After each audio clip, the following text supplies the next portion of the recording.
You always feel welcome in Judge Berger's court as a CASA. She communicates to us that she appreciates our efforts and our input. That's nice to work with, but also what I really appreciate about her is her compassion and her wisdom in the decisions she makes for the children, which, as you can imagine, are difficult.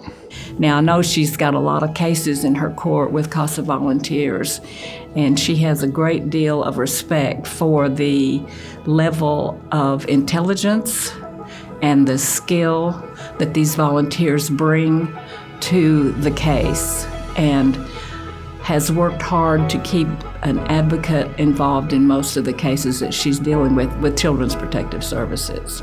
The CASA workers, that's another area that I can look to be thorough to help me make the wisest decision as a judge can make. They are tuned in to what's going on before they come home so that we know what the situation is in detail. They spend a lot of time, they have an in-depth knowledge of where each child is emotionally.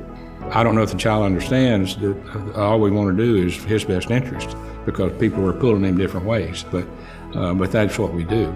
Well, most of what we hear, the kids want to be reunited with their siblings and with their parents. The judge has to make difficult decisions. I think one of the hardest decisions in the world is to separate the child from its parents permanently, especially if you don't know if that child's going to find a permanent home, or what we call a forever home. But sometimes it just has to be done, because the parents will not work their services. They will not do what needs to be done to make a safe and nurturing environment for the child.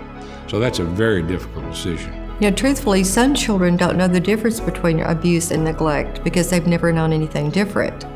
And this is where the volunteers and the people involved with the court can make a difference, because obviously they see it. She has continued to keep the children in the forefront. I think it's a natural thing with her. People come into court and they want to raise a child. They may not have a child, or they're helping another child, but to see the glow over the faces when we do adoptions, and the children too, some of them, particularly the older ones, to see a child being cared for and wanted and nurtured, and know that that child's going to do well because the parents want that child. It's really happy. This is the most fulfilling job I've ever had, and I love coming to work every day and doing what I do, because I hope I make a difference. I know it does for me personally.